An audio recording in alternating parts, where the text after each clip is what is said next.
ಆನೇಕಲ್ ತಾಲೂಕಿನ ಅತ್ತಿಬೆಲೆಯ ಶ್ರೀ ಜಯಭಾರತಿ ಸರ್ಕಾರಿ ಪ್ರೌಢಶಾಲೆಯ ಮೈದಾನ ಆವರಣದಲ್ಲಿ ಸಿಂಡಿಕೇಟ್ ರೈತರ ಸೇವಾ ಸಹಕಾರ ಸಂಘದ 2023-24ನೇ ಸಾಲಿನ ಸರ್ವ ಸದಸ್ಯರ 51ನೇ ವಾರ್ಷಿಕ ಮಹಾಸಭೆಯನ್ನು ಏರ್ಪಡಿಸಲಾಗಿತ್ತು. ಇನ್ನು ವಾರ್ಷಿಕ ಮಹಾಸಭೆಯಲ್ಲಿ ಸಂಘದ ಸದಸ್ಯರು ತಮ್ಮ ಸಮಸ್ಯೆಗಳನ್ನು ಹೇಳಿಕೊಂಡ ದೃಶ್ಯ ಕಂಡುಬಂತು. ಇನ್ನು ಇದೇ ಸಂದರ್ಭದಲ್ಲಿ ಎಸ್ಎಸ್ಎಲ್ಸಿ ಪರೀಕ್ಷೆಯಲ್ಲಿ ಹೆಚ್ಚು ಅಂಕ ಪಡೆದ ವಿದ್ಯಾರ್ಥಿಗಳಿಗೆ ಪ್ರತಿಭಾ ಪುರಸ್ಕಾರವನ್ನು ವಿತರಿಸಲಾಯಿತು. ಹಾಗೆಯೇ ಸಂಘದ ಉತ್ತಮ ಸದಸ್ಯರಿಗೆ ಗೌರವಪೂರ್ವಕವಾಗಿ ಸನ್ಮಾನಿಸಲಾಯಿತು. ಇನ್ನು ಕಾರ್ಯಕ್ರಮದ ಅಧ್ಯಕ್ಷತೆಯನ್ನು ಸಿಂಡಿಕೇಟ್ ರೈತರ ಸೇವಾ ಸಹಕಾರ ಸಂಘದ ಅಧ್ಯಕ್ಷ ಎ ವಿನೀತ್ ರವರು ವಹಿಸಿದ್ದರು. ಇನ್ನು ಸಭೆಯಲ್ಲಿ ಸಿಂಡಿಕೇಟ್ ರೈತರ ಸೇವಾ ಸಹಕಾರ ಸಂಘದ ಉಪಾಧ್ಯಕ್ಷ ಎಚ್.ವೈ. ಅಶೋಕ್, ನಿರ್ದೇಶಕರಾದ B S. Chennappa, A M. Ramesh, C. Srinivasa Reddy, V. Ramesh, M. Anjinappa, V. Krishnareddy, Venkataramanareddy, C. Muniraju, Kishore Kumar, Shrimati Bharathi, Tahara Banu, ಮುಖ್ಯ ಕಾರ್ಯನಿರ್ವಹಣಾಧಿಕಾರಿ ಪಿ. ಸುವರ್ಣ ಮತ್ತು ಸಂಘದ ಸದಸ್ಯರು, ಸಿಬ್ಬಂದಿ ವರ್ಗದವರು ಹಾಜರಿದ್ದರು.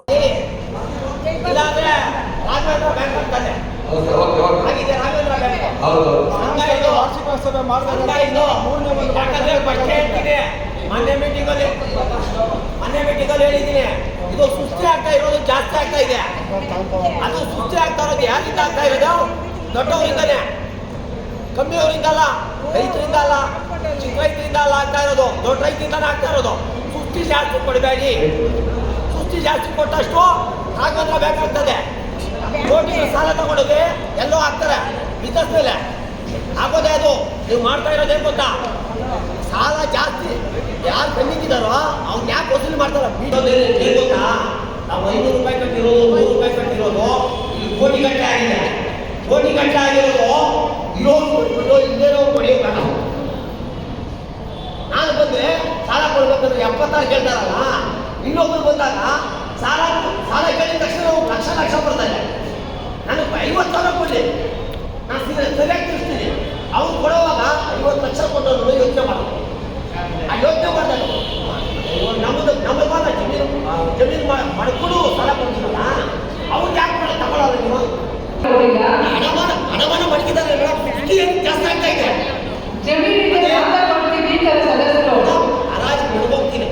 ಹರಾಜು ಮಾಡ್ಬೋದಿದ್ದೆ ಇರೋದು. ನೀವು ಪದೇ ಇದೇ ಆಗ್ತಾ ಇದೆ ಬ್ಯಾಂಕಲ್ಲಿ. ಏನು ಗೊತ್ತಾ? 100% ಅಲ್ಲಿ 80%, 70%, 60% ತನಕ ಸಂಘದಲ್ಲಿ ಅವರು ಏನಾಗ್ತದೆ. ಇವಾಗ 100 ಕೋಟಿ ಇದೆ, 100 ಕೋಟಿ ಮನೆ ಸಾಲ ಬಂದಾಗ 100 ಕೋಟಿ 120 ಕೋಟಿ ಇರ್ಬೋದು. ಆದರೆ 10%, 20%, ಯಾಕಂದ್ರೆ ನಾವು ವಿಶ್ಲೇಷಣೆ ಮಾಡಿರೋದು ಇದು ಬಂದಿರೋದು 10%, 20% ಡಿಕ್ರೀಸ್ ಆಗ್ತಾ ಹೋದ್ರೆ ಇನ್ಕ್ರೀಸ್ ಆಗಲಿ, ಆಮೇಲೆ ಕೇಳಲ್ಲ. ಯಾವುದೇ ರೀತಿಯಾಗಿ ಡಿಕ್ರೀಸ್ ಆಗಬಾರ್ದು. ಡಿಕ್ರೀಸ್ ಆದಾಗ ಏನಾಗ್ತದೆ? ಸಂಘ ಸದಸ್ಯರ ಹೋಗ್ತದೆ, ಸಂಘ ಹೋಗ್ತದೆ ಲಾಸ್ಟ್ಗೆ. ಸುದ್ದಿ ಪದೇ ಮೀಟಿಂಗ್ ಬಂದಾಗ ನಾವು 5 ವರ್ಷ 6 ವರ್ಷದಿಂದ ಬರ್ತಾ ಇರೋದು ಅಷ್ಟೇ. ಏನಾದರೂ ಕೈಯಕ್ಕೆ ಬರೋದಲ್ಲ, ನಾವು ಕೈಯಕ್ಕೆ ಬರೋಲ್ಲ. ನಾವು ಕೇಳಬೇಕು, ಕೇಳಿದ್ರೆ ಮಾತ್ರನೇ. ಯಾಕಂದ್ರೆ ನೀವು ಸಾಫ್ಟ್ವೇರ್ ಬೇರೆ ದೇಶದಲ್ಲಿ ಓದ್ಕೊಂಡ್ಬಂದಿಲ್ಲ, ಬೇರೆ ದೇಶದಲ್ಲಿ ಕೆಲಸ ಮಾಡ್ಕೊಂಡ್ಬಂದಿಲ್ಲ. ನಾವು ಇದೇ ದೇಶದಲ್ಲಿ ಇದ್ದು ನಾವು ಕೇಳಿದ್ರೆ ಏನು ಕೆಲಸ ಆಗ್ತದೆ? ಒಂದು ಮಹಾಸಭೆ ನಡೆಸಬೇಕಾದ್ರೆ 3 ಭಾಗ ಜನ ಇರಬೇಕಿಲ್ಲ. ಇದರಲ್ಲಿ ನೀವು ತಿಳುವಳಿಕೆ ಪತ್ರ ಕೊಟ್ಟಿರೋದು ಮೇಡಮ್, ನಾವು 5,000 ಪತ್ರ ಹೊಡಿಸಿರೋದು. ಯಾಕೆ ನೀವು ವಾಟ್ಸಪ್ ಗ್ರೂಪ್ ಆಗಿ ತಿಳುವಳಿಕೆ ಪತ್ರ ಕೊಡೋದು ವಾಟ್ಸಪ್ ಗ್ರೂಪ್ ಮಾಡಬೇಕು. ವಾಟ್ಸಪ್ ಹಾಕ್ಬೇಕಾದ್ರೆ ಏನೇನು ನಡೀತದೆ ಸಿಂಡಿಕೇಟ್ ಬ್ಯಾಂಕಲ್ಲಿ ಎಲ್ಲರೂ ಗೊತ್ತಾಗುತ್ತೆ ಅಲ್ಲ. ಯಾಕೆ ಮಾಡ್ತಾರೆ? ವಾಟ್ಸಪ್ ಗ್ರೂಪ್ ಮಾಡಿ. ಹಾಗೆ ವಾಟ್ಸಪ್ ಗ್ರೂಪ್ ರೈತರ ಸೇವಾ ಸಹಕಾರ ಸಿಂಡಿಕೇಟ್ ಅಂತ ಹಾಕಿದ್ರೆ ಗ್ರೂಪ್ ಮಾಡಬೇಕು. 8,000 ಕೆಲಸ ಬರುತ್ತಲ್ಲ. ತಿಳುವಳಿಕೆ ಪತ್ರ ಹೊಡಿಸಿರೋದು 5,000 ಅಂದರೆ ಎಲ್ಲ ಸದಸ್ಯರು ಹೋಗಿಲ್ಲ, ಇಲ್ಲೇ ಇದ್ದಾರೆ. ಯಾಕೆ ನೀವು ತಿಳುವಳಿಕೆ ಪತ್ರ 5,000 ಶಾಲೆ ಹೊಡಿಸಿದ್ರೆ 8,000 ಸದಸ್ಯರಿದ್ದಾರೆ ಇಲ್ಲಿ. 4,945 ನಾವು ಪೇಪರ್ ಹಾಕಿದ್ದೀವಿ. ಪೇಪರ್ ಹಾಕಿ ಜನ ಇದ್ದಾರೆ ಇಲ್ಲಿ. SMS ನಿಮ್ದು ಬೈಲ ಏನು ಹೇಳ್ತೀಯ? SMS ಸಿಂಡಿಕೇಟ್ ಬೈಲ ಮಹಾಸಭೆ ಮೀಟಿಂಗ್ ಹೋಗಿ ಎಷ್ಟು ಜನ ಇರಬೇಕು ಅನ್ಸುತ್ತೆ? ಫೋನ್ ನಂಬರ್ SMS ಮಾಡಿದ್ದೀವಿ. ಏನು ಹೇಳ್ತಾರೆ ನಿಮ್ದು? ಮಹಾಸಭೆ ನಡಿಬೇಕಾದ್ರೆ ಎಷ್ಟು ಜನ ಇರಬೇಕು? ನಮ್ಮ ಅದೇ ಬೈಲ ಓದಿದ್ರು ಅಷ್ಟು ಬೈಲ ಓದಿ ಮೇಡಮ್, ನಿಮ್ಗೆ ಗೊತ್ತಾಗುತ್ತಲ್ಲ. ಒಂದು ಮಹಾಸಭೆ ನಡಿಬೇಕಾದ್ರೆ ಎಷ್ಟು ಜನ ಇರಬೇಕು? ಸೇಟ್ ಹಾಕೊಂಡು ಹೋಗ್ತಾ ಇದ್ದಾರೆ. ಭರತ ಮಾಡಿ ಕುಡ್ಸಕ್ಕಾಗಲ್ಲ. ನಾನು ಅಲ್ಲಿದ್ದಂಗೆ 5 ಜನ 4,000 ಜನ ಗ್ರಾಮ ಪಂಚಾಯತ್ ಬೇಕು. ಅಲ್ಲಿ 890 ಜನ ಆಲ್ರೆಡಿ ಸೈನ್ ಆಗ್ತವೆ. ನಾವು ಬರೋದು ಮುಗಿಸ್ತಕ್ಕಂಥದ್ರಲ್ಲಿ ನಾನೇ ಕೇಳಿದೆ ಕುತ್ಕೊಂಡ್ಬಂದಿದ್ದೆ, ನನ್ನ ಕೆಲಸ ಹೋಗಿ ಕೆಲಸ ಇದ್ದರೆ ಮುಗಿಸಕ್ಕಾಗುತ್ತಾ? ಅವ್ರೇನು ಕಾಂಟ್ರಾಕ್ಟ್ ಓಡಿಸ್ಬೇಕು, ಪೋಸ್ಟ್ ಮಾಡಿದ್ದಾರೆ, ಬ್ಯಾನರ್ ಹಾಕಬೇಕು ಮಾಡಿದ್ದಾರೆ.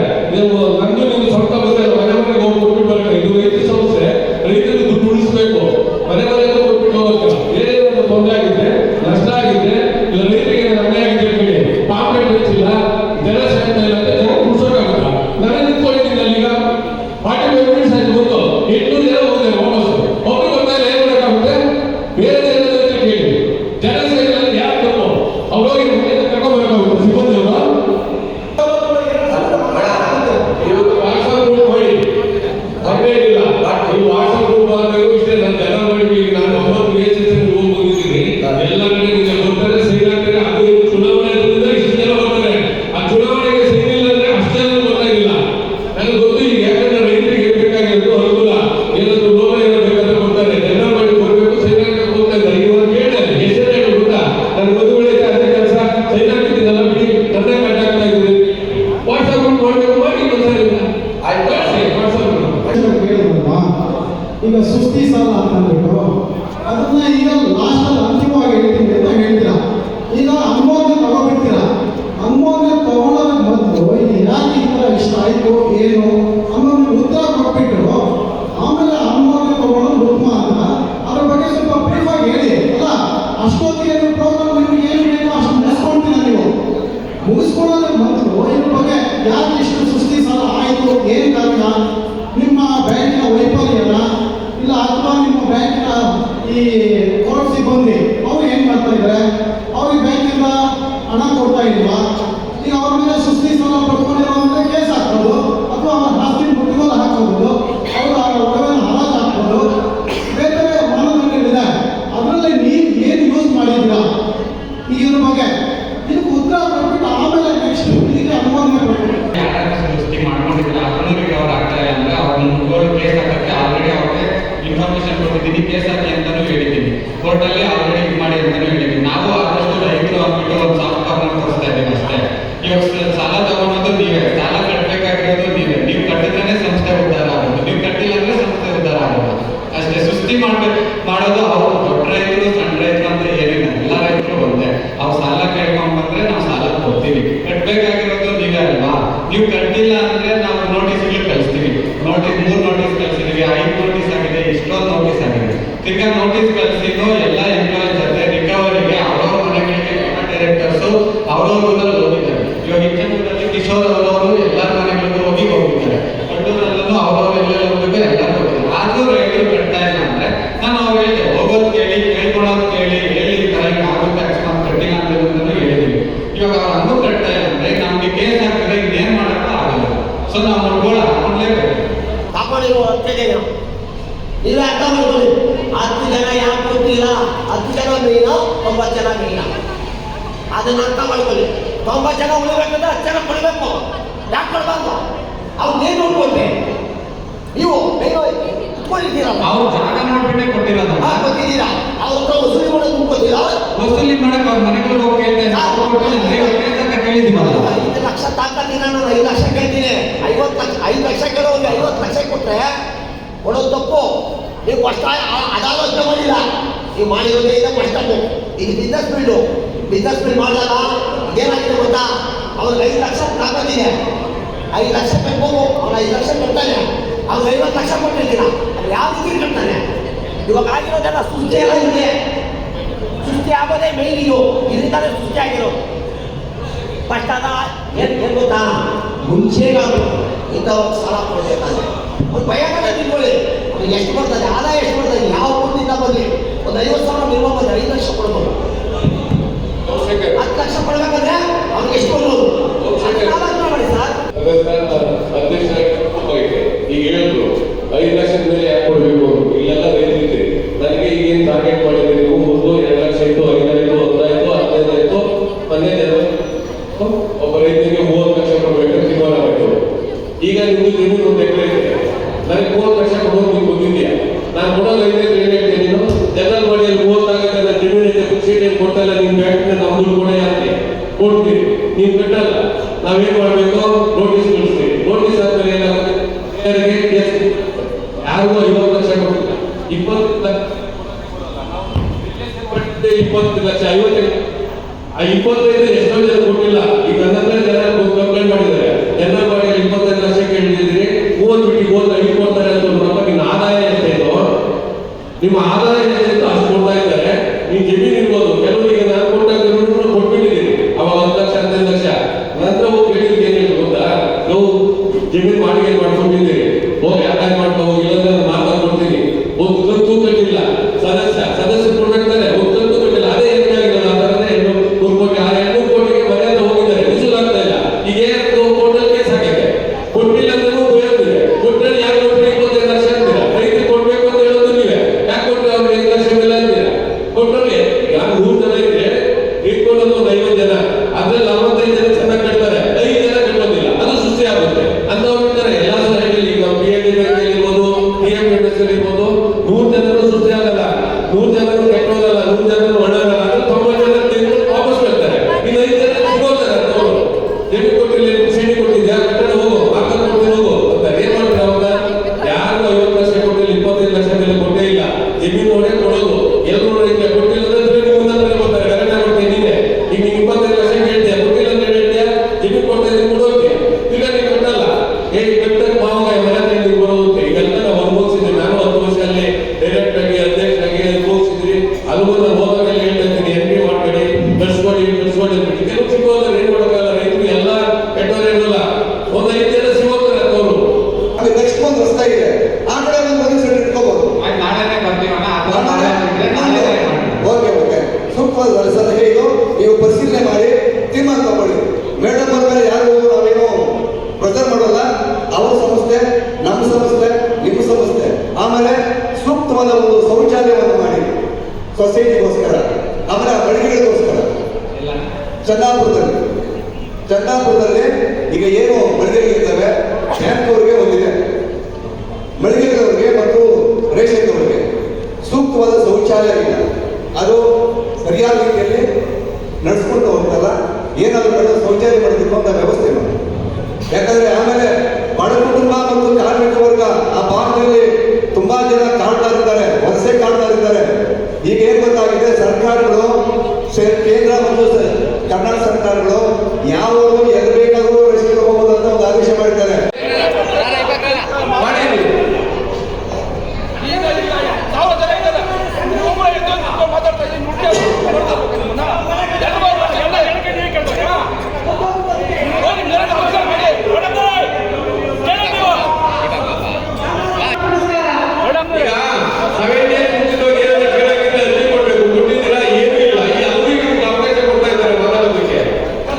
ನೀವು ಒಬ್ಬರಿಂದ ಇಷ್ಟು ಜನ, ಈಗ 450 ಜನ ಈಗ ಸಭೆಯನ್ನ ಇದು ಮಾಡ್ತೀಗ, ಅದು 1 ರೂಪಾಯಿ ಮಿಸ್ಟೇಕ್ ಇಲ್ಲ, ಏನಿದೆ ಹೇಳಿ.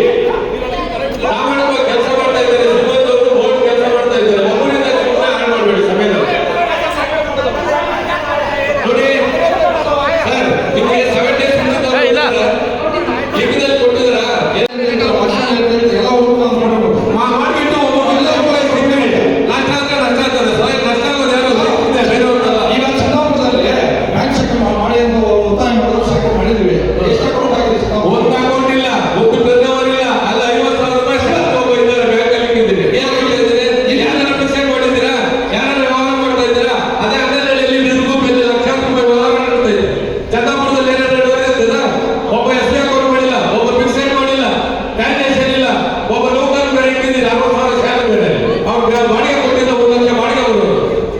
ಸುಮ್ಮನೆ ಸಂಸ್ಥೆ ಬಗ್ಗೆ ಕಾಳಜಿ ಇರಬೇಕು, ಅನುಕೂಲ ರೈತರಿಗೆ ಬೇಕು, ಸಂಸ್ಥೆ ನಮ್ದು ಅದು ಮಾತಾಡಿ. ನಷ್ಟ ಆಗೋ ಕಡೆನೇ ಮಾತಾಡ್ತಾ ಇರ್ಬೇಡಿ. ನಷ್ಟ ಆಗುತ್ತೆ ಎಲ್ಲ ಕಡೆಗೂ. ಗೊಬ್ಬರದಾಗಲೇ ಮಾಡಿಬಿಟ್ಟು ಒಬ್ಬೊಬ್ಬರು ಸಿಬ್ಬಂದಿ ಹಾಕ್ಬೇಕು, 60,000 ಅಲ್ಲಿ ಬಾಡಿಗೆ 10 ಮೂಟೆ ಓಡೋದಿಲ್ಲ. 19 ಹಳ್ಳಿಯಲ್ಲಿ ಮಾಡಿಬಿಟ್ಟು ಒಂದು ಗೊಬ್ಬರದಾಗಲಿ 19 ಹಳ್ಳಿಯಲ್ಲಿ ಒಂದು ಶಾಖೆ ಮಾಡಿಬಿಡಿ, 19 ಜನ ಎಂಪ್ಲಾಯ್ಸ್ ಎತ್ಕೊಬಿಡಿ, ಅಲ್ಲಿ 1 ರೂಪಾಯಿ ಟ್ರಾವೆಲ್ ಹೋಗಿಲ್ಲ. ಸಂಸ್ಥೆ ನಿಮ್ದು ನಷ್ಟ ಆದರೆ ನಿಮ್ದು ಯೋಚನೆ ಮಾಡಿ, ಎಲ್ಲಿ ಗೊಬ್ಬರದಾಗಲಿ ಬೇಕು, ಎಲ್ಲಿ ಬ್ಯಾಂಕ್ ಬೇಕು ಅಂತ. ರಾಜ್ಯದಲ್ಲಿ ಒಂದೇ ಸ್ಥಾನದಲ್ಲಿ ಹೋಗ್ತಾ ಇದ್ದಾರೆ, ಲಾಭದಲ್ಲಿ ಅಷ್ಟು ಪ್ರಾಮಾಣಿಕವಾಗಿ ಕೆಲಸ ಮಾಡ್ತಾ ಇದ್ದಾರೆ. ಅವ್ರು ಹೋಗೋದ್ರಿಂದ ಪದೇ ಅದನ್ನೇ ಕೇಳ್ತಾ ಇದ್ರೆ ಒಂದು ಗೊಬ್ಬರದಾಗಲಿ ಬಗ್ಗೆನೇ ಒಂದು 4 ಅವರ್ ಚರ್ಚೆ ಮುಗಿಸಿ ನಿಮ್ದು ಮುಗಿಸ್ಬಿಟ್ಟು ಮಕ್ಕಳಿಗೆ ಪ್ರತಿಭಾ ಪುಸ್ತಕ ಮಾಡಿ ಫಸ್ಟ್. ಈ ವರ್ಷದಲ್ಲಿ ನಮ್ಮ ಬ್ಯಾಂಕಿಗೆ ನಿವ್ವಳ ಸುಮಾರು 4,41 ಬಂದಿದೆ. ಇದಕ್ಕೆ ನಮ್ಮ ಸರ್ವ ಸದಸ್ಯರು ಮತ್ತು ಸಿಬ್ಬಂದಿ ಹಾಗೂ ಎಲ್ಲ ಆಡಳಿತ ಮಂಡಳಿಯವರಿಗೂ ತುಂಬ ಹೃದಯವಾದ ಧನ್ಯವಾದಗಳನ್ನು ಸಲ್ಲಿಸ್ತಾ ಇದ್ದೇವೆ ಸರ್ವ ಸದಸ್ಯರ ಪರವಾಗಿ. ಮತ್ತು ಒಂದೇ ಒಂದು ಚಿಕ್ಕ ವಿಷಯ ಏನಂದರೆ, ಕಳೆದ ಬಾರಿ ನಮ್ಮ ಸರ್ವ ಸದಸ್ಯರಿಗೆ 20% ಡಿವಿಡೆಂಡ್ ಕೊಟ್ಟಿದ್ದಾರೆ. ಆಗ 3,35 ಲಕ್ಷ ನಮ್ಮ ನಿವ್ವಳ ಲಾಭ. ಆದರೆ ಈ ಬಾರಿ 20% 5% ಕಮ್ಮಿ ಮಾಡಿದರೆ ಯಾಕೆ? ಸರ್ವ ಎಲ್ಲ ಸದಸ್ಯರಿಗೂ ಕೂಡ ಅನುಕೂಲ ಆಗ್ತಾ ಇತ್ತು ಅಂತ ನಮ್ಮ ಒಂದು ಮನವಿ. ನಮ್ಮ ಲೆಕ್ಕಾಚಾರಗಳ ವಿಚಾರಗಳು ಲಾಭ ನಷ್ಟದ ಬಗ್ಗೆ ಮಾತಾಡೋಕ್ಕೆ ನಾನು ಇಷ್ಟಪಡಲ್ಲ. ಕಾರಣ ಒಳ್ಳೆ ಲಾಭಾಂಶ ಬಂದಿದೆ, ಒಳ್ಳೆ ಲಾಭ, ಅತ್ಯಂತ ಸಂತೋಷದಾಯಕವಾದ ವಿಚಾರ. ನಾನು ಪದೇ ಪದೇ ಹೇಳ್ತಾ ಇದ್ದೇನೆ, ಅನೇಕ ಫಂಡ್ಸ್ ಅಂದರೆ ನಿಮ್ಮಲ್ಲಿರ್ತಕ್ಕಂಥ ನಿಧಿಗಳು ಹಾಗೆ ಅದು ಖರ್ಚಾಗ್ತಾ ಇಲ್ಲ. ಅಥವಾ ನೀವು ನಿವೇಶನ ಖರೀದಿ ಮಾಡಿ ಒಂದು ಶಾಲೆಯನ್ನು ಕಟ್ಟಿ ಅಥವಾ ಬೇರೆ ಜನಪರವಾದ ಕಾರ್ಯಕ್ರಮಗಳನ್ನು ಕಟ್ಟಿ ಅಥವಾ ಬೇರೆ ಒಂದು ತರಬೇತಿ ಕೇಂದ್ರಗಳನ್ನು ನಿಮ್ಮ ಅವಕಾಶ ಇದೆ. ನಿಮ್ಮ ಸೇವೆ ನಮ್ಮ ತಾಲೂಕಿನಲ್ಲಿ ನಾವು ವಿಸ್ತರಿಸಬಹುದು. ನಮ್ಮ ಸಂಸ್ಥೆ ಆರ್ಥಿಕವಾಗಿ ಅಷ್ಟೊಂದು ಸ್ಟ್ರಾಂಗ್ ಇದೆ. ನೀವು ಏನು ಬೇಕಾದ್ರೂ ಮಾಡ್ಬೋದು. ದಯವಿಟ್ಟು ನಾನು ಸಲಹೆ ಕೊಡ್ತೀನಿ. ಹೋದ ವರ್ಷ ನನಗೆ ದುಃಖ ಆಗ್ತಾಯಿದೆ, ಸುಮ್ಮನೆ ನಾವು ಮಾತಾಡ್ಬಿಟ್ಟು ಹೋಗೋದಷ್ಟೇ. ಒಂದು ನಮ್ಮ ಕೃಷಿ ಮೇಲೆ ಕರ್ಕೊಂಡು ಹೋಗಪ್ಪ, ನಮ್ಮನ್ನೊಂದು 10 ಬಸ್ ಮಾಡಿ ಕರ್ಕೊಂಡೆ, ನಿಮಗೂ ಸಂತೋಷ ಆಗುತ್ತೆ, ನಿಮಗೂ ಸಂತೋಷ ಆಗುತ್ತೆ, ನಿಮ್ಮ ಸಂಸ್ಥೆಗೆ ಹೆಸರು ಬರ್ತಾರೆ ಅಂತ ಹೇಳ್ತಾರೆ. ಯಾವ ಈ ಸಣ್ಣ ವಿಚಾರದ ಬಗ್ಗೆ ತಾವು ಗಮನ ಹರಿಸಲಿ. ದಯವಿಟ್ಟು ಅದು ಗಮನ ತೆಗೆದುಕೊಳ್ಳಿ. ಈಗ ಟ್ರ್ಯಾಕ್ಟರ್ ಸೇವೆ ಟ್ರ್ಯಾಕ್ಟರ್ ಇಟ್ಕೊಂಡಿದ್ದೀರಾ, ಅಂಗನವಾಡಿ ಗ್ರಾಮದಲ್ಲಿ ನಾವು ಸಿಂಡಿಕೇಟ್ ಸೊಸೈಟಿ ಟ್ರ್ಯಾಕ್ಟರ್ ಬಂದು ಗುತ್ತಿದೆಯೋ ಇಲ್ಲವೋ? ಏನು ಶಂಕಪ್ಪ ಅವರೇ, ಬಂದಿದೆಯಾ? ಇಲ್ಲ. ಆ ಕಾರ್ಯಕ್ರಮವನ್ನು ಸ್ವಲ್ಪ ಬೆಲೆ ಕಡಿಮೆ ಮಾಡಬೇಕಾದ್ರೆ ನಾವು ಸ್ವಲ್ಪ ಶ್ರಮಪಟ್ಟು ಕೆಲಸ ಮಾಡಿ ಒಂದು ಟ್ರ್ಯಾಕ್ಟರ್ 2 ಟ್ರ್ಯಾಕ್ಟರ್ 3 ಟ್ರ್ಯಾಕ್ಟರ್ ಓಡಿಸ್ತಾರೆ. ಅದಲ್ಲ ಅದೊಂದಾಗಲ್ಲ, ಲಾಭ ಬರೋದು ವಿಷಯ ಅಂತೆಲ್ಲ ಆ ಕ್ಯಾಶ್ ಡ್ರೈವರ್ ಇಟ್ಕೊಂಡು ಒಂದು 2 ಟ್ರ್ಯಾಕ್ಟರ್ 3 ಟ್ರ್ಯಾಕ್ಟರ್ ಮೇಂಟೈನ್ ಮಾಡಿ ಕೃಷಿ ಸ್ವಲ್ಪ ಆದ್ಯತೆ ಕೊಡಿ. ಆಮೇಲೆ ಇವಾಗ ಇಲ್ಲೇ ಒಂದು ಜಯಭಾರತಿ ಕೋಆಪರೇಟಿವ್ ಸೊಸೈಟಿ ಇದೆ. ನಮ್ಮ ಆನ್ಲೈನ್ ನಂತರ ಚರ್ಚೆ ಮಾಡ್ತೀವಿ. ನಮ್ಮ ತಾಲೂಕಿನಲ್ಲಿ ಯಾವುದೇ ಒಂದು ಕೋಆಪರೇಟಿವ್ ಸೊಸೈಟಿ ಇಲ್ಲಿದೆ, ಮೊದಲು ನೀರು ಕಟ್ಟಿದ್ದಾರೆ. ಸರ್ಕಾರ ರಂಗದಲ್ಲಿ ಯಾರು ಕಟ್ಟಲ್ಲ. ನಿಮ್ಮ ಹತ್ರ ಆ ಒಂದು ಫಂಡ್ಸ್ ಇದೆ ನೋಡಿ, ಆ ಲ್ಯಾಂಡ್ ಲೀಸ್ ತೆಗೆದುಕೊಂಡು ಸುಮಾರು 250-300 ಜನ ಜಾಬ್ ಕೊಡ್ಬೋದು, ಉತ್ತಮ ಶಾಲೆ ಮಾಡಬಹುದು. ನಮ್ಮ ರೈತರಿಗೆ ಒಂದು ಅರ್ಧ ಏನು ಫ್ರೀ ಕೊಟ್ಟು ನಾವು ಉತ್ತಮವಾದ ವಿದ್ಯಾಭ್ಯಾಸ ಕಲಿಸ್ಬೋದು. ಸದಸ್ಯರೇ, ವೇದಿಕೆಯಲ್ಲಿ ಆಸೀನರಾಗಿರುವ ಎಲ್ಲ ಅಧ್ಯಕ್ಷರು, ಉಪಾಧ್ಯಕ್ಷರು ಮತ್ತು ನಿರ್ದೇಶಕರೇ ಹಾಗೂ ಸಿಬ್ಬಂದಿ ವರ್ಗದವರೇ, ದಯವಿಟ್ಟು ನೀವಿಬ್ಬರು ಮೇಡಮ್ ಅವರು ಬರ್ಕೊಳ್ಬೇಕು. ಈಗೇನು ನಮ್ಮ ರಾಮಚಂದ್ರ ರೆಡ್ಡಿ ಅವರು ಅವರ ಸಲಹೆ ಸೂಚನೆ ಹೇಳಿದ್ದಾರೋ, ನಂತರ ಗಿರಿಯರಿಗೆ ಅವರು ಏನೇನು ಹೇಳಿದ್ದಾರೋ, ಕೆಲವು ಬರ್ಕೊಂಡು ಅದನ್ನು ಕಾರ್ಯಕ್ರಮಕ್ಕೆ ಮುಂದಿನ ವರ್ಷ ತರಬೇಕಂದ್ಬಿಟ್ಟು ತಮ್ಮಲ್ಲಿ ಮನವಿ ಮಾಡ್ತಾ ಇದ್ದೀನಿ. ಮೊದಲನೇದಾಗಿ ಅವರು ಗೊಬ್ಬರದಾಗಲಿ ಕೇಳಿದ್ದಾರೆ, ಇನ್ನೊಂದು ಸಾರಿ ಗೊಬ್ಬರದಾಗಲಿ ವಿಚಾರ ಬರಬಾರ್ದು, ಮಾಡಬೇಕು ದಯವಿಟ್ಟು. ಅಲ್ಲೊಂದು ರೆಸ್ಟೋರೆಂಟ್ ಕೇಳಿದ್ದಾರೆ, ಅದು ಮಾಡ್ಕೊಡಿ. ಎರಡನೇದು, ನಮ್ಮ ರಾಮಚಂದ್ರ ರೆಡ್ಡಿ ಅವರು ಹೇಳಿದ್ರು ಕೃಷಿ ಮೇಳಕ್ಕೆ ಮಂಜೂರು ಕೇಳಿ. ನಾನು ಮನವಿ ಮಾಡ್ತೀನಿ, ಕೃಷಿ ಮೇಳಕ್ಕೆ ಹೋಗ್ಬೇಕಂದ್ರೆ ಮೊದಲೇ ಒಂದು ಅರ್ಜಿ ಕೊಟ್ಟು ಇಂಥ ದಿವಸ ಬಸ್ ಮಾಡಬೇಕು ಅಂದ್ಬಿಟ್ರೆ ಖಂಡಿತ ಅವ್ರು ಕೊಡ್ತಾರೆ. ನಾನು ಕೇಳ್ತೇನೆ, ಅವ್ರು ನಮ್ಮ ಅರ್ಜಿನೇ ಕೊಟ್ಟಿಲ್ಲ, ಯಾವ ಕೃಷಿ ಮೇಳ ಗೊತ್ತಿಲ್ಲ. ನಮ್ಮ ಅರ್ಜಿ ಕೊಟ್ಟಿದ್ರೆ ನಾವು ಕಳ್ಸೋದಕ್ಕೆ ತೀರ್ಮಾನ ಮಾಡಿ ಕಳಿಸ್ತಾರೆ. ಒಂದು 10,000 ಕೊಟ್ಟರೆ ಬಸ್ ಕಳಿಸ್ಬೋದು ಕೃಷಿ ಮೇಳಕ್ಕೆ, ಯಾರು ಬೇಕಾದ್ರೂ ಹೋಗ್ಬೋದು. ದಯವಿಟ್ಟು ಆ ಕೃಷಿ ಮೇಳ ಯಾವಾಗ ಹೋಗುತ್ತೆ ಅನ್ನೋದನ್ನ ರೈತರು ಒಂದು ಬಸ್ ಬೇಕು ಅಂದ್ರು. ಈಗ ನೆನೆ ಜನರಲ್ ಬಾಡಿ ಇತ್ತು, 2 ಬಸ್ ಬೇಕಂದ್ರೆ 2 ಬಸ್ ಮಾಡ್ಕೊಟ್ಟಿದ್ದೆ. ಬೆಂಗಳೂರು ಡೈರಿಯಲ್ಲಿ ಮೀಟಿಂಗ್ ಇತ್ತು, 2 ಬಸ್ ಬೇಕಂದ್ರೆ 90 ಜನ ಹೋಗಿದ್ರು. ಅದೇ ಥರ ಕೃಷಿ ಮೇಲೆ ಯಾವತ್ತೂ ಎಲ್ಲಾಗುತ್ತೆ, ಎಲ್ಲಿ ಬಸ್ ಸೌಕರ್ಯ ಮಾಡಬೇಕು ಅಲ್ಲಿಗೆ ರೈತರೆಲ್ಲ ಬಸ್ ಹೋಗಿ ಕರ್ಕೊಂಡು ಮಾಡ್ಬೋದು. ನಂತರ ಕೆಲವು ಎಜುಕೇಶನ್ ಬಗ್ಗೆ ಹೇಳಿದ್ರು, ಅದು ಸ್ವಲ್ಪ ಕಷ್ಟ ಆದ್ರೂ ನೀವು ಪ್ರಯತ್ನ ಬಿಟ್ಟರೆ ಆಗುತ್ತೆ. ಎಲ್ಲಾದ್ರೂ ಜಮೀನು ತೆಗೆದುಕೊಂಡು ಒಂದು ಶಾಲೆ ನಡೆಸ್ಬೋದು. ಯಾಕಂದರೆ ಕೋಆಪರೇಟಿವ್ ನಿಮ್ಮಲ್ಲಿ ದುಡ್ಡು ಇದೆ, ನೀವು ಪೆಟ್ರೋಲ್ ಬಂಕ್ ಮಾಡ್ಬೋದು, ಎಜುಕೇಶನ್ ಸೌಲಭ್ಯ ಮಾಡ್ಬೋದು, ಬೇರೆ ಏನು ಬೇಕಾದ್ರೂ ಮಾಡ್ಬೋದು. ಆದರೆ ಸಿಬ್ಬಂದಿ ಬೇಕು, ಪರ್ಮಿಷನ್ ಬೇಕು, ಪ್ರಾಮಾಣಿಕವಾಗಿ ಕೆಲಸ. ಯಾಕಂದರೆ ಯಾರು ಮೊದಲನೇದಾಗಿ 75 ಪ್ರಾರಂಭ ಮಾಡುವ ಒಳ್ಳೆ ಅಧಿಕಾರಿ ಅವರು ಸಿಇಒ ಮ್ಯಾನೇಜರು ಆಗಿನ ಶ್ಯಾಮ್ ಪ್ರಸಾದ್ ಏನು ಅಧ್ಯಕ್ಷರಾಗಿದ್ದು, ಆಗಿಂದ ಈ ಒಂದು ಸಂಘ 51 ವರ್ಷದಿಂದ ಸತತವಾಗಿ ಲಾಭದಲ್ಲಿ ಹೋಗ್ತಾ ಇದೆ. ಒಂದೇ ಒಂದು ಆಡಿಟಿಯಲ್ಲಿ ಮಿಸ್ಯೂಸ್ ಆಗಿಲ್ಲ. ಇಷ್ಟು ವರ್ಷ ಆದಂಥ ಎಲ್ಲ ಅಧ್ಯಕ್ಷರು ಮತ್ತು ಸಿಬ್ಬಂದಿಗಳಿಗೂ ನಾನು ಮತ್ತೊಮ್ಮೆ ಅವರನ್ನು ನೆನೆಸ್ಕೊಂಡು ಅಭಿನಂದನೆ ಸಲ್ಲಿಸ್ತಾ ಇದ್ದೀನಿ. ರೈತರು ಸಣ್ಣ ಪುಟ್ಟ ಸಮಸ್ಯೆಗಳು ಇರ್ತವೆ, ಅದಕ್ಕೆ ಬ್ಯಾಂಕಲ್ಲಿ ಸಾಲ ಮಾಡಿರ್ತಾರೆ. ಈಗ ನಿಮ್ಗೇನು ರಿಕವರಿ ಆಗಬೇಕಷ್ಟೇ, ರಿಕವರಿ ಮಾಡ್ಕೊಳ್ಳಿ. ಈಗ ಕೊನೆ ಹಂತದಲ್ಲಿ ಕೋರ್ಟ್ಗೆ ಹೋಗಿ, ಈಗ 1 ಸಲ 2 ಸಲ ಹೋಗಿ 3 ಸಲ 4 ಸಲ ಹೋಗಿ ಇಲ್ಲ ಕೋರ್ಟ್ ಹೋಗ್ತಿರುತ್ತೆ ಎದುರಿಸೋದು, ದಯವಿಟ್ಟು ಅವೆಲ್ಲ ಮಾಡಬೇಡಿ. ಇಲ್ಲ ಸರ್, ಆ ಥರ ಮಾಡಿಲ್ಲ. ಏನಾಯ್ತಂದ್ರೆ ಹಿರಿಯರು ನಾನು ಗಮನ ಬಂದ ನಾನು ಒಂದೇ ಹೇಳಿದ್ದು, ನೀವು ಹೇಳ್ದಂಗೆ ತಾಳ್ಮೆಯಿಂದ ನಾನು ಹೇಳೋದು ನಾನು ತಗೋತೀನಿ. ನಾನು ಮುಂದಾಗಿ ಫೋನ್ ಮಾಡಿ, ನೋಡಪ್ಪ ಇದು 5 ವರ್ಷದ ನಿಮ್ಮ ಹೆಸರು ಬರ್ತಾ ಇದೆ, ಸುತ್ತಿದಾರ ಲಿಸ್ಟಲ್ಲಿದ್ದೀನಿ ಅಂತ. ಇದ್ರದ್ದು ಎಫೆಕ್ಟ್ ಆಯಿತು. ಕೆಲವರು ಬಂದು ಕಟ್ಟಿದ್ದಾರೆ, ಕೆಲವರು ಕಟ್ತಾ ಇದ್ದಾರೆ. ಅದೇ ಥರ ನಾವು 5 ವರ್ಷದ ಮೇಲೆ ನಾವು ಇನ್ನೂ ಆಯ್ತು. ಹೀಗಾದ್ರೆ ಅವ್ರನ್ನ ಕರೆದುಬಿಟ್ಟು ನೀವು ಬಡ್ಡಿ ಸಮೇತ ನಿಮಗೆ ಮನ್ನಾ ಮಾಡ್ತಾ ಇದ್ದೀವಿ ಅಂತ ಬ್ಯಾಂಕಲ್ಲಿ ನಿಮ್ಮಲ್ಲಿ ಏನಾದರೂ ಇದ್ರೆ, ಈಗ ನ್ಯಾಷನಲೈಸ್ ಬ್ಯಾಂಕಲ್ಲಿ ಇದೆ ಒನ್ ಟೈಮ್ ಸೆಟಲ್ಮೆಂಟ್ ಅಂತ, ಏನು ಸಾಲ ಕೊಟ್ಟಿದ್ರೆ ಅದು ಗಂಟು ಮಾತ್ರ ಕಟ್ಟೋದು, ಬಡ್ಡಿ ಕಟ್ಟೋದಿಲ್ಲ. ಫರ್ದರ್ ಈಗ ಮುಂದಕ್ಕೆ ಯಾವಾಗಲೂ ಅವ್ರ ಬ್ಯಾಂಕ್ ನಂಬರ್ಗೆ ಸಾಲ ಮಾತ್ರ ಕೊಡೋದು ಅವರಿಗೆ, ಅಲ್ಲಿ ತಿಳಿಸ್ಬಿಡ್ತಾರೆ. ಅಂಥ ಅವಕಾಶಗಳು ಕೋಆಪರೇಟಿವ್ ಬ್ಯಾಂಕಲ್ಲಿ ಏನಾದರೂ ಇದ್ರೆ ನೀವು ಅದನ್ನು ಯೂಸ್ ಮಾಡಿಕೊಡಿ. ಇದೆ ಅಂತ ಅವಕಾಶಗಳೇನು ಅಧ್ಯಕ್ಷ, ಅಂಥ ಅವಕಾಶಗಳೇನಾದರೂ ಇದೆಯಾ ನಿಮ್ಮ ಕೋಆಪರೇಟಿವ್ ಬ್ಯಾಂಕಲ್ಲಿ? ಅದು ಒಂದೇ ಸಲ ಕ್ಲಿಯರ್. ಮತ್ತೆ ಇನ್ನೊಂದ್ಸಲ ಯಾವ ಬ್ಯಾಂಕಿಗೆ ಅವ್ರು ಪ್ಯಾನ್ ಕಾರ್ಡ್ ತಗೊಂಡೋದ್ರು ಅವ್ರಿಗೆ ಸಾಲ ಕೊಡೋಣ. ಇಂಥ ಅವಕಾಶಗಳೇನಾದರೂ ಇದ್ದರೆ ರೈತರು ಕೊನೆಯ ಅವಕಾಶ ಅಂತ ನಿಮ್ಮ ಜನರಲ್ ಬಾಡಿ ಅಪ್ರೂವಲ್ ಮಾಡ್ಕೊಂಡು ಅದೇನು ಕೊಡೋಂಗಿದ್ರೆ ಒಂದ್ಸಲ ಯೂಸ್ ಮಾಡಿಕೊಳ್ಳಿ. ಸಿಂಡಿಕೇಟ್ ರೈತರ ಸೇವಾ ಸಹಕಾರ ಸಂಘದ 51ನೇ ವಾರ್ಷಿಕೋತ್ಸವದ ಅಂಗವಾಗಿ ಇವತ್ತು GPM ನಡೆದಿತ್ತು. ಇದಕ್ಕೆ ಆಹ್ವಾನಿಸಿದ ಎಲ್ಲ ಸದಸ್ಯರಿಗೆ ಅಭಿನಂದನೆಗಳನ್ನು ಸಲ್ಲಿಸುತ್ತಾ ಹಾಗೂ ಧನ್ಯವಾದಗಳನ್ನು ಸಲ್ಲಿಸುತ್ತೇನೆ. ಹಾಗೆ ಕಳೆದ ಅವಧಿಯಲ್ಲಿ ಏನು ಸಿಂಡಿಕೇಟ್ ರೈತರ ಸಂಸ್ಥೆ ನಿವ್ವಳ ಲಾಭ 4 ಕೋಟಿ ದಾಟಿದೆ. ಇದೇ ಮೊದಲನೇ ಸಾರಿ. ಹಾಗೆ ಇದು ನಮ್ಮ ಸಂಸ್ಥೆ ಮೊದಲನೇ ಸ್ಥಾನದಲ್ಲೇ ಇದೆ. ಇವಾಗ ಇನ್ನು ಅದನ್ನು ಮೊದಲನೇ ಸ್ಥಾನದಲ್ಲೇ ನಡೆಸ್ಕೊಂಡು ಹೋಗ್ತೀವಿ. ಕಳೆದ ಅವಧಿ 4 ಕೋಟಿ ಏನು ನಿವ್ವಳ ಲಾಭ ಇತ್ತು ಅದನ್ನು ಇನ್ನೂ ಹೆಚ್ಚಿಗೆ ಮಾಡ್ತಾ 5-6 ಹಂಗೆ ಹೆಚ್ಚಿಸ್ಕೊಂಡು ಹೋಗೋಕ್ಕೆ ನಿಮ್ಮೆಲ್ಲರ ಸಹಕಾರ ಬೇಕು. ಹಾಗೆ ರೈತರು ಯಾರೆಲ್ಲ ಸಾಲಗಳು ತೊಗೊಂಡಿದ್ದೀರಾ, ಸುಸ್ತಿ ಮಾಡ್ದಿರಾ, ಕರೆಕ್ಟ್ ಕಂತ ಕಟ್ಟಿ ಸಂಸ್ಥೆನ ಉದ್ಧಾರ ಮಾಡಬೇಕೆಂದು ನಾನು ಕೋರಿಕೊಳ್ಳುತ್ತೇನೆ. ಸಭೆಯಲ್ಲಿ ಸಮಸ್ಯೆ ಇದ್ದಿದ್ದು ಒಂದೇ, ಅದು ಚಂದಾಪುರದಲ್ಲಿ ಇದು ಬೇಕು ಅಂದ್ಬಿಟ್ಟು ಫರ್ಟಿಲೈಸರ್ ಸೆಕ್ಷನ್ ಬೇಕು ಅಂದ್ಬಿಟ್ಟು. ಅದು ಫರ್ಟಿಲೈಸರ್ ಸೆಕ್ಷನ್ ನಾವು ತುಂಬಾ ಪ್ರಯತ್ನ ಪಟ್ವಿ ಮಾಡೋಕ್ಕೆ. ಅದೊಂದು ಕೇಸ್ ಬಿದ್ದಿರೋ ಕಾರಣದಿಂದ ಮಾಡೋಕ್ಕಾಗಿಲ್ಲ. ಬಟ್ ಸದಸ್ಯರು ಬೇರೆ ಬೇರೆ ಐಡಿಯಾಗಳು ಕೊಟ್ಟರು. ಸೊ ನಾಳೆನೇ ಹೋಗ್ತೀವಿ, ಅಲ್ಲಿ ಸ್ಥಳ ಪರಿಶೀಲನೆ ಮಾಡ್ತೀರಿ. ಅಲ್ಲಿ ಏನು ಮಾಡಬೇಕು ಅಲ್ಲಾದರೆ ನಾವು ಖಂಡಿತ ಮಾಡಿಕೊಡ್ತೀವಿ. ಅದು ಬಿಟ್ಟು ಇನ್ನೇನು ಸಮಸ್ಯೆ ಇಲ್ಲ. ಅದೇ ರೈತರು ಸುಸ್ತಿ, ರೈತರು ಕಟ್ಟಿದ್ರೇ ತಾನೇ ನಾವು ಇದು ಮಾಡೋಕ್ಕೋದ್ರೆ, ರೈತರು ಕಟ್ತಾ ಇಲ್ಲ ಸುಸ್ತಿ. ನಾವು ಮನೆಗೂ ಹೋಗ್ತಾಯಿದ್ವಿ. ಎಲ್ಲ ಡೈರೆಕ್ಟರ್ಗಳು ಅವ್ರವ್ರ ಊರಲ್ಲಿ ಲಿಸ್ಟ್ ತೊಗೊಂಡು ಎಂಪ್ಲಾಯೀಸ್ ಜೊತೆ 5-6 ಸಲ ಹೋಗಿದ್ದೀವಿ. 5-6 ಸಲ ಹೋಗಿದ್ದೀವಿ. ಆದ್ರೂ ಅವ್ರು ರಿಕವರಿ ಮಾಡೋಕ್ಕಾಗ್ತಾಯಿಲ್ಲ. ನಮ್ಮ ಕೈಲಿ ಯಾರೂ ಕಟ್ತಾಯಿಲ್ಲ. ಎಲ್ಲರೂ ಗೌರ್ಮೆಂಟಿಂದ ಬಡ್ಡಿ ಮನ್ನಾ ಮಾಡಿಬಿಡ್ತಾರೆ, ನಾವು ಕಟ್ಟೋಂಗಿರಲ್ಲ ಅಂತ ಆ ಮೈಂಡ್ ಸೆಟ್ಟಲ್ಲೇ ಇದ್ದಾರೆ. ಸೊ ಅಂಥ ಮೈಂಡ್ ಸೆಟ್ಟಿಂದ ಆಚೆ ಬಂದಿಲ್ಲ ಅಂದರೆ ಸಂಸ್ಥೆ ಉದ್ಧಾರ ಆಗೋಕ್ಕೆ ಆಗಲ್ಲ ಆವಾಗ. ಸೊ ಆದಷ್ಟು ನಾವು ಕೇಳ್ಕೊತಾ ಇದ್ದೀವಿ, ಕಟ್ಟಿ ಸುಸ್ತಿ ಮಾಡಬೇಡಿ, ಸಂಸ್ಥೆ ಇನ್ನೂ ಬೆಳೀಲಿ. ಇವಾಗ 4 ಕೋಟಿ ನಿವ್ವಳ ಲಾಭ ಇದೆ, ಆಲ್ಮೋಸ್ಟ್ 3 CR ಇದು ಸುಸ್ತಿ ಆಗಿದೆ. ಸೊ ಅದೆಲ್ಲ ವಾಪಸ್ ರಿಕವರಿ ಬಂದರೆ ಸಂಸ್ಥೆಗೆ ಲಾಭ ಆಗುತ್ತೆ ಅದು.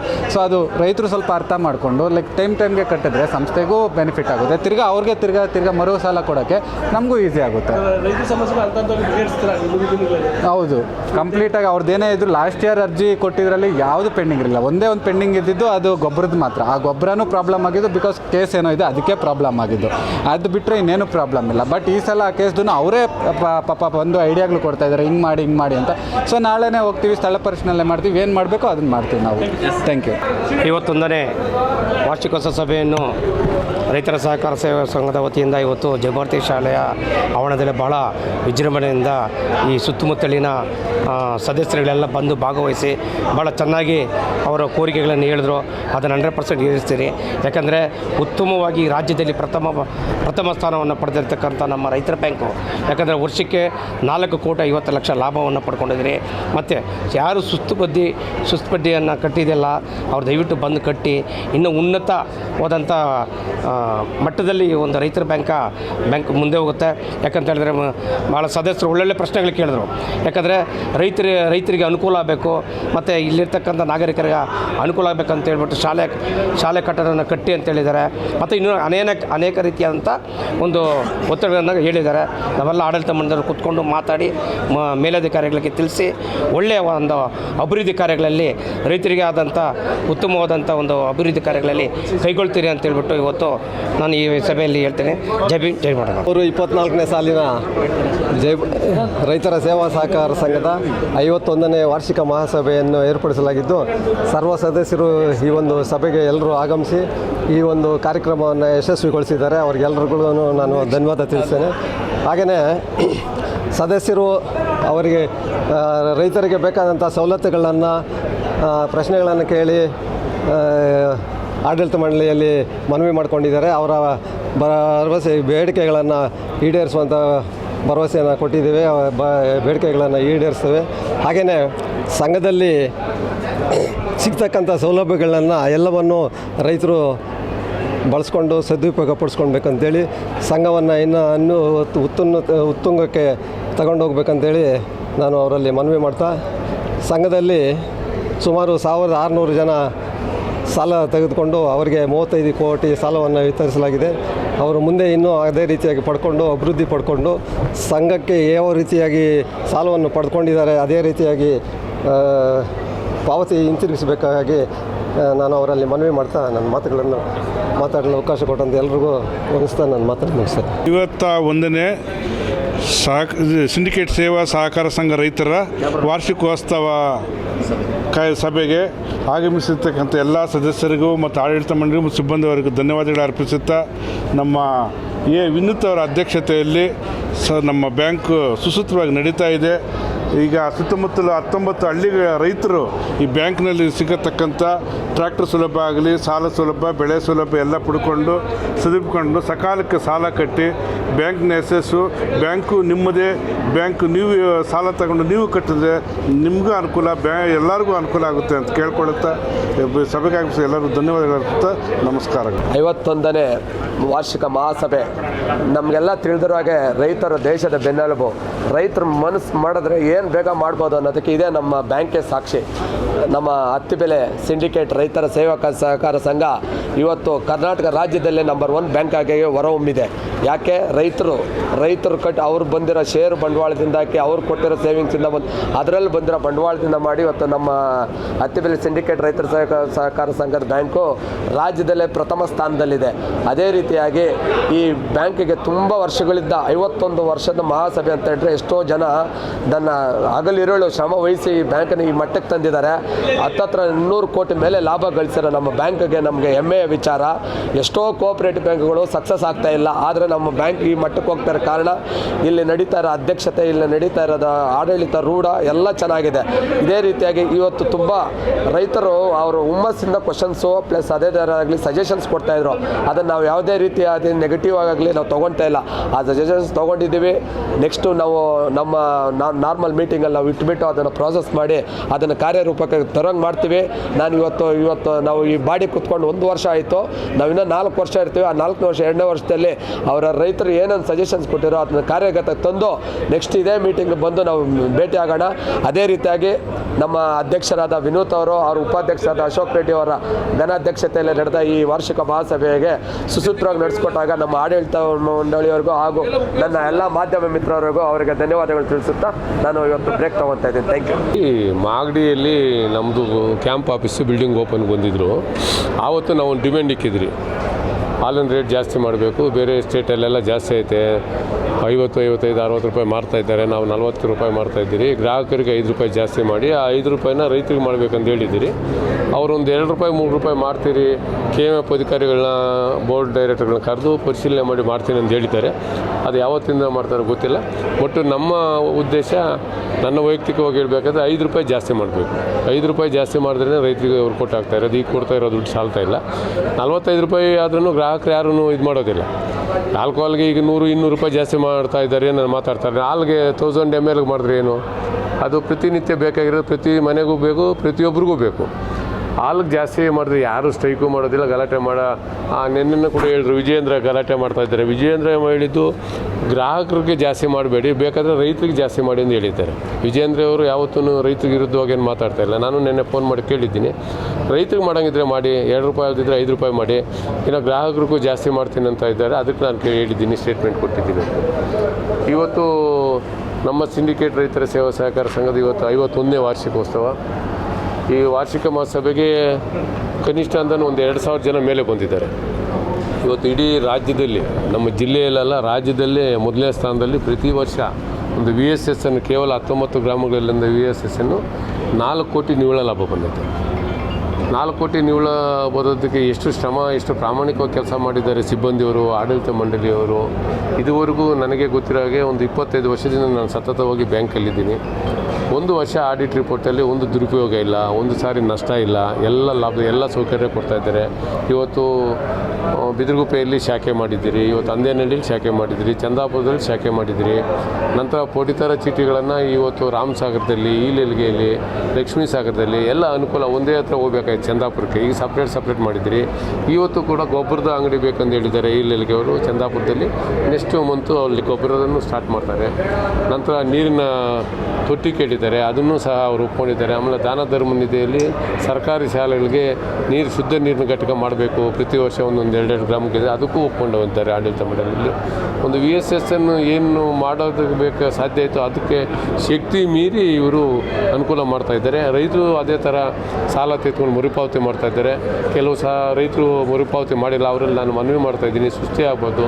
ಸೊಸೈಟಿ ನಿಮ್ಮದು, ಇದೇನು ಸರ್ಕಾರದ್ದಲ್ಲ, ಸರ್ಕಾರಕ್ಕೆ ಲಾಭಕ್ಕೆ ಹೋಗಲ್ಲ. ಈ ಲಾಭ ಬಂದ್ರೂ ನಿಮ್ಮದೇ, ನಷ್ಟ ಆದ್ರೂ ನಿಮ್ಮದೇ. ಅದಕ್ಕೆ ರೈತರಲ್ಲಿ ಮತ್ತೊಮ್ಮೆ ನಾನು ಸದಸ್ಯರಲ್ಲಿ ಮನವಿ ಮಾಡ್ತೀನಿ, ಪ್ರತಿಯೊಬ್ಬರು ಯಾರು ಸಾಲದ ಅವಶ್ಯಕತೆ ಇತ್ತು ಅವರು ತೆಗೆದುಕೊಂಡು ಮರುಪಾವತಿ ಮಾಡಬೇಕಂತ ನಾನು ಮನವಿ ಮಾಡ್ತೀನಿ. ಈಗ ಆಲ್ರೆಡಿ ಇಡೀ ರಾಜ್ಯದಲ್ಲಿ ಸೇರ್ ಡಿವಿಡೆಂಡು ಯಾವುದೇ ಒಂದು ಸೊಸೈಟಿಯಲ್ಲಿ 25% ಕೊಟ್ಟಿರಲ್ಲ. ಮೊನ್ನೆ 50 ವರ್ಷಕ್ಕೆ 25% ಕೊಟ್ಟಿದ್ದಾರೆ. ಪ್ರತಿ ವರ್ಷ 20% ಕೊಡ್ತಾಯಿದೆ. ಇವತ್ತು 20% ಸೇರ್ ಡಿವಿಡೆಂಡು ಈ ಜನರಲ್ ಬಾಡಿಯಲ್ಲಿ ತೀರ್ಮಾನ ಆಗುತ್ತೆ. ಎಲ್ಲ 4900 ಜನಕ್ಕೂ ಸೇರ್ ಡಿವಿಡೆಂಡ್ ಅಂತ ಕೊಡ್ತಾಯಿದ್ದಾರೆ. ಮತ್ತೊಮ್ಮೆ ನಾನು ಆಡಳಿತ ಮಂಡಳಿಯವರಿಗೆ, ಸಿಬ್ಬಂದಿಯವರಿಗೆ, ಇಲ್ಲಿ ಬಂದಿರೋಂಥ ಎಲ್ಲ ನನ್ನ ರೈತ ಬಂಧುಗಳಿಗೆ ಅಭಿನಂದನೆ ಸಲ್ಲಿಸ್ತೀನಿ.